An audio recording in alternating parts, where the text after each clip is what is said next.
Welcome to round 3 of the Parenting Roundabout podcast for the week of January 14th. I'm Terri Morrow, and I'm here with Catherine Haleko. Hi. And Nicole Eridix. Hello. We're moms of teens and young adults, and when it comes to parenting, we've been there, done that, bought the t-shirt.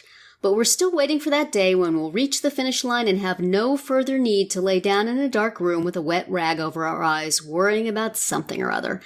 Wednesday is Complaint Day here on Parenting Roundabout, and I've got a gripe about jury duty. Well, everybody has a gripe about jury duty. Everybody complains about jury duty. No one wants to do jury duty.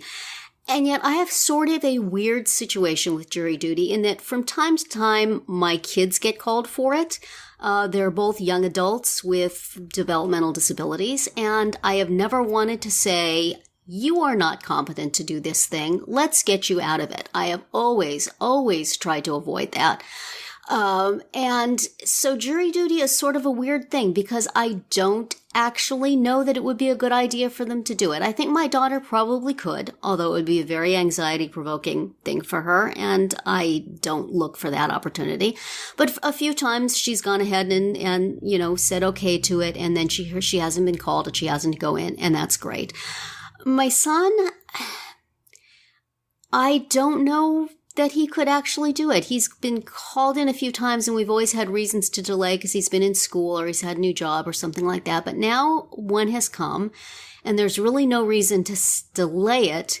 And yet my husband and I talking about it, you know, even if he doesn't get called, doesn't get put on a jury, if he got actually put on a jury, I don't know that he could do that. For just going and sitting around and getting called and then not being taken, you know, sitting in a room bored for a long period of time, not really a strong suit.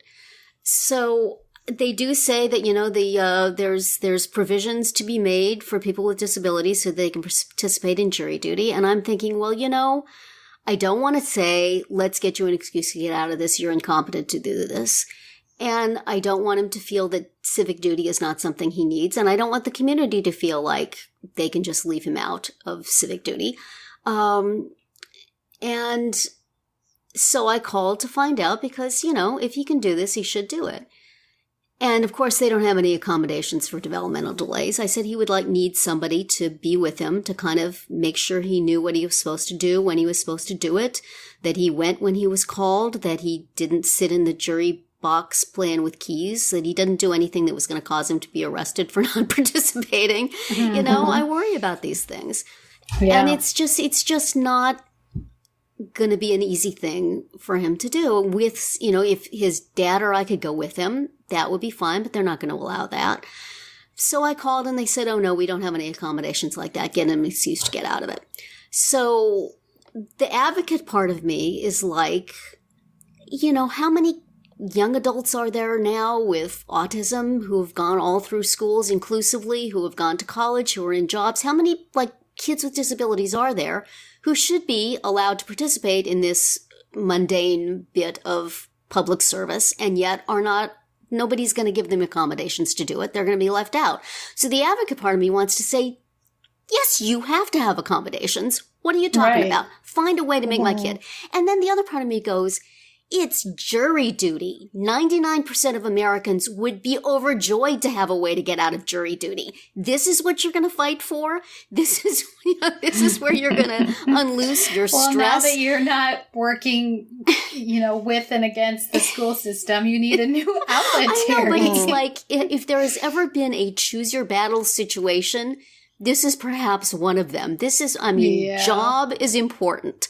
Yes, you're going to be included in a job. You're going to be included in all sorts of other things. But jury duty, do I really want to fight so that I can take him down to a crappy part of town for 2 days and send him into a public building and worry for however many hours he's there so that he can sit and be bored and uncomfortable and hope that he doesn't get called to do something?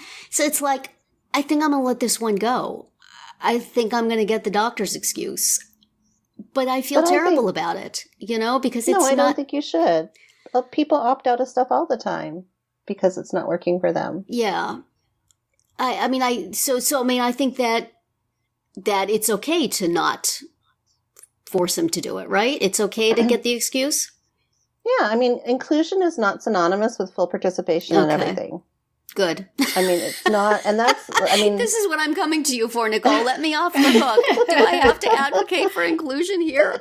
Really? I mean, we opt out of things all the time as adults that we That's don't want true. to participate That's in. true. And it's fair to say that so should your child be allowed that You should be opportunity allowed to take advantage. And it's similar to, like you said, with your daughter, if it would cause anxiety, that could be harmful to her. Yeah. Like that's a reason to not do it, right? Yeah. And that's kind of different from her developmental needs. Right. In that a person who is typically developing could also have an anxiety problem and be unable to participate in something like that. Yeah. For her, I'm sort of more, I've always felt more like I want to push her to do things, which is not always turned out to be the right thing to do. But I can visualize a situation in which she would enjoy doing it. She would, I feel confident that some nice lady in the jury pool would take her under her wing and make sure she does what she needs to do. And that she has the capacity to listen, pay attention to what's being said, and to do what she should do. And she also has opinions on things. So I can see her being on a jury and having an opinion. I think she could do it. And if I think she could do it, I think she should. But my son, I don't necessarily, it's harder for me to see a situation in which he would be engaged and he would feel that it was a worthwhile thing to do. And I do worry that he would do something that somebody would interpret as disrespectful or purposely not participating, and he could get in trouble. So I think I'm going to let myself off the hook on that one. I'm glad that you guys agree. But it's just, they're, shout out to the American court system. You're passing over a lot of people. If there's a way that you can include these people, there should be a way to include. I mean, I imagine they have sign language interpreters and they have, ways to get people who have mobility problems to where they're going to go. But there's, a growing population of people with developmental and intellectual disabilities who, through the benefit of school inclusion, are now much more included in their communities than they used to be. And why shouldn't they have to go through this grind along with everybody else? Because I see things online. I Googled about jury duty for people with developmental disabilities, and there are websites that are saying, yes, this is part of being a part of your community. You should require accommodations so that they can do this thing. And I can see the point of that. And I like that. And that's probably why I would push my daughter to do it. But you know what? You don't have to be the one that fights that battle. But then I just keep coming back to, this is an onerous task. This is like not voting where you can go and you can do it quickly and easily. This is not something that maybe needs to be the hill I'm going to die on. Right. Jobs maybe there's somebody else on. out there who is like, this is their thing. They're ready to, That's true. That's true. There are people start who this campaign. You don't have to be that person every time. That's not fair.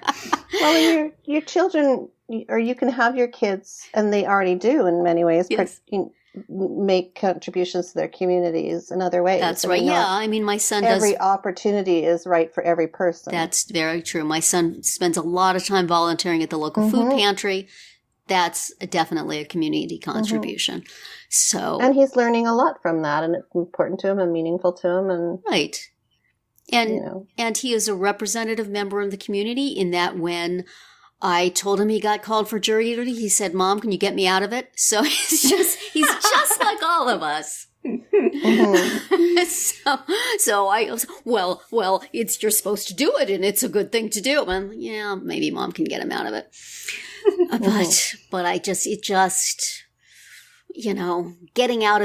getting him out of it is not something that I've had as a priority in his life. Yeah.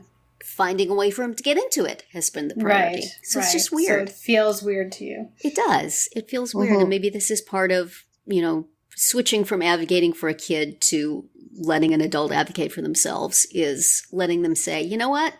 let's not pick this one. let's skip this one over. I really don't want to do this thing. Don't expend your tears and effort in getting me able to do something that I do not wish to do. That I really don't want to. You guys, neither of you have kids who are called for jury duty. We are not eligible to You are vote. not eligible for jury duty. And Catherine, your kids are too young. The county does not realize that. So do they still send the things? Whoever sends out that jury duty notice? That I think goes to everybody who has a driver's license or state ID. Because my son doesn't have a driver's license, but he has an ID from the DMV. So I think it just goes to everybody. They must, because we're getting one like every other month or so, and so we have to keep sending them back. So, as far as jury duty goes, we haven't come across that yet, but... I kind of don't mind doing it. The times I've done it, it's been kind of fun, but it's just a massive inconvenience. Mm-hmm. Yeah. It's been a long time since I did it, and I did it in Manhattan. I've never been called here. Really?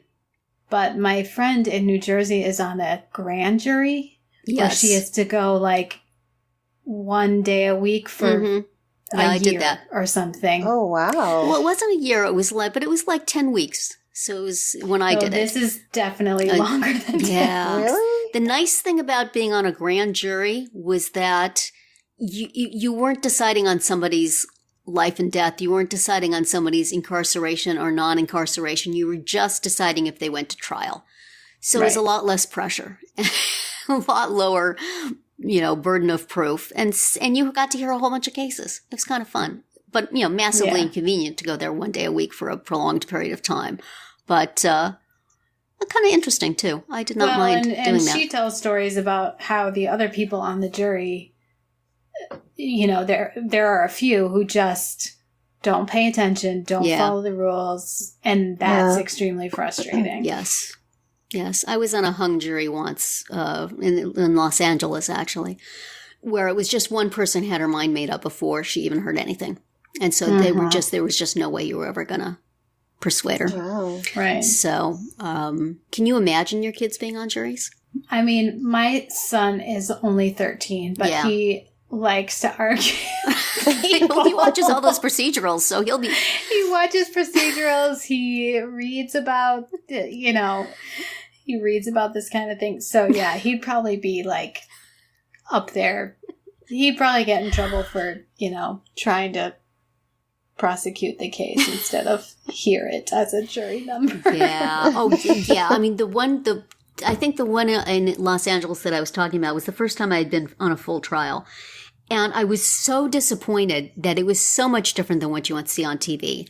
And in this particular case, the defender, the public defender, was really good, and the prosecutor was really bad. And it's even though I believed the prosecution's case more, the guy was so poorly spoken and so bad at his job, and the public defender was so good and so smooth and so like TV-like. Yeah. It was really, I felt like, can I get up and argue your points, please? I watched Law and Order last night. I need to help you. But it was just, it's so much more boring and so much less slick than every lawyer show you see on TV. Yeah.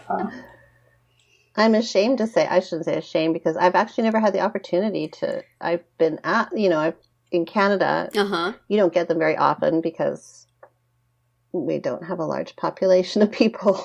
Yeah. But, I guess those days just didn't work for me for whatever reason. And here, of course, we can't vote because we're not citizens.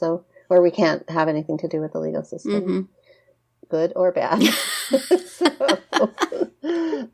We are here legally. We just are not citizens. Yes. Have to make that point. So I've never had the experience. Well. Yeah. Crazy. We did have, when my daughter had her car accident in the summer, my husband had her go to court for her ticket that she got because they were going to give her points on her license. And he didn't think she really deserved that. Even though, she technically did not have the right of way, and so that's why they gave her the ticket. But just showing up, the judge waived everything. Like, wow. He asked a question or two about something like, did she have insurance, and did she understand, what went wrong or whatever. Mm-hmm. But, she had to sit there and hear a couple of other cases where people were, driving drunk or otherwise, really at fault for their accidents. And I think that was really good for her to hear that. Mm-hmm. And maybe that's why the judge, waived her punishment, because he knew that she was taking it seriously, or we were, the family was. So. That's good. That's it for today's round 3. Tune in tomorrow when we'll obsess about college applications, and then come back on Friday to see what we've come up for our Roundup picks this week. Find all our episodes at parentingroundabout.com and talk back in the comments there, on our Facebook page, or on Twitter, where you'll find us at Roundabout Chat.